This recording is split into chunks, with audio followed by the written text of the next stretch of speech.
Welcome back to Morning Live. Now, after a thrilling first race of the triple header in Imola, the paddock makes a relatively short drive alongside the Mediterranean coast to another one of its most iconic locations. Now, with just 22 points covering the top three drivers in the championship, there's plenty to get excited about ahead of Monaco. And just like is the norm at Monaco on race weekend, where FP3 is on Thursday and not Friday, we are doing our preview on a Thursday. And for this, we've roped in Formula 1 analyst Sasha Martinengo. Sasha, a very good morning to you. Thank you so much for joining us this morning. It's always a pleasure, and you look divine in that outfit.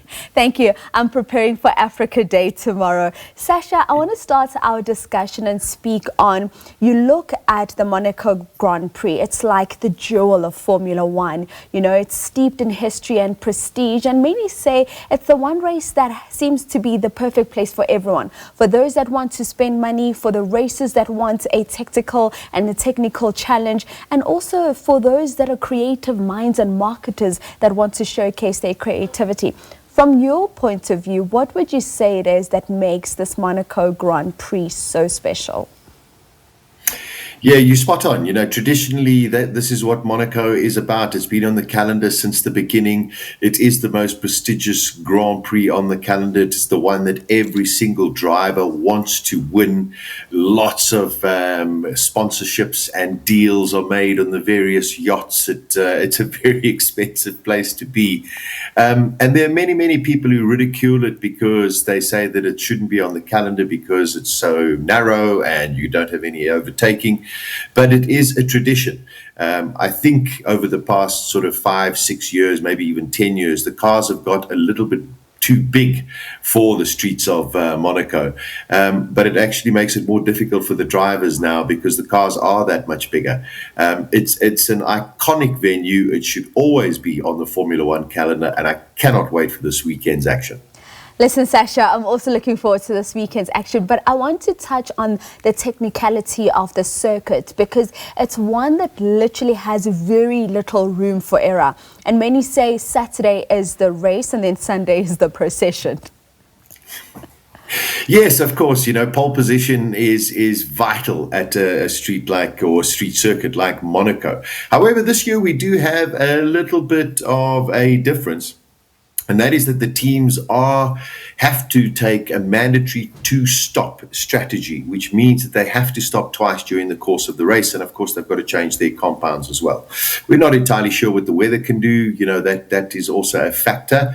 It's going to be interesting to see what happens probably at the end of the first lap, is to see how many cars come in and actually change their tires. However, anything can happen in Monaco. You've got to go back to 1988. Ayrton Senna had a 50-second lead over Alain Prost and crashed just before the tunnel. So it is treacherously difficult around those streets. You have to have your mental concentration 100%, and any small little mistake could cost you the race. So it's not over until that checkered flag. It certainly isn't over until the checkered flag. Sasha, you mentioned some of the changes that we're going to see being implemented this weekend. With that, do you see any surprises or changes in terms of the pecking order? Well, I think, listen, after Imola, yes, I mean, we've still got to fancy the likes of Max Verstappen and the two McLarens, especially when it came to qualifying.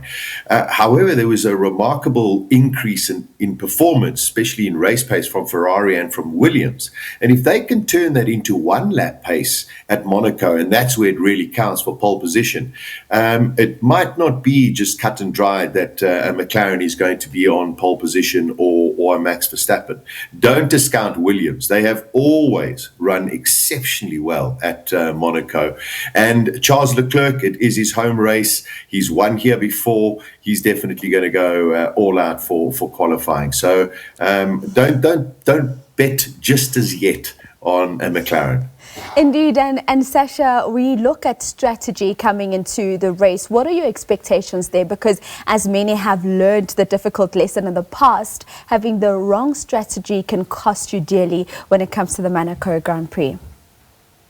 Yeah, and also if we look at Imola, you can get unlucky when a virtual safety car comes out or a safety car comes out, all depending on when you pit it. With the likes of the rookies at Monaco this year, and yes, most of them or all of them have driven there in either Formula 2 or Formula 3. Formula 1 is a different animal, and anybody who touches barriers, you definitely are going to get a safety car. So strategy is going to be expectation. Do we wait that perhaps there is going to be a safety car, or alternatively do we try and ensure that our drivers have got clear air? And that's what they are going to have to do. Someone along the line has got to make that strategic call, and you could get it right, you could get it wrong, and the pit stop crew are definitely going to be on high alert. They have got to make sure, if there's one Grand Prix, do not make a mistake, it's Monaco. Indeed. Let me just get your thoughts then, Sasha, in terms of how you see the race panning out in terms of your 1, 2, and 3. Well, if we look at how the form book is going at the moment, Max, Oscar, Lando, those are the three you've really got to back at present. But anything can happen at Monaco. I think the McLarens will be strong, but never discount Franz Hermann, or otherwise known as Max Verstappen.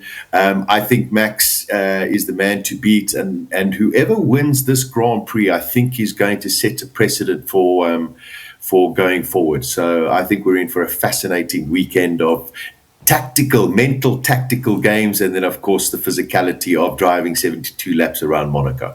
Well, Sasha, it's always a pleasure getting your insights in terms of what to expect in the world of Formula One, and thank you so much for your time this morning. Thank you as always. Look forward to the next one. Sasha Martinengo, Formula One analyst, of course, just speaking in terms of what we can expect in the Formula One Grand Prix out in Monaco. It's the prestigious, historious one. And of course, at the moment, Piastri, Norris and Verstappen 1, 2 and 3 in terms of those Formula One standings. That's where we'll leave your sport news for today, right here on Morning Live. Stacey in with you tomorrow. Do have yourselves a blessed day ahead.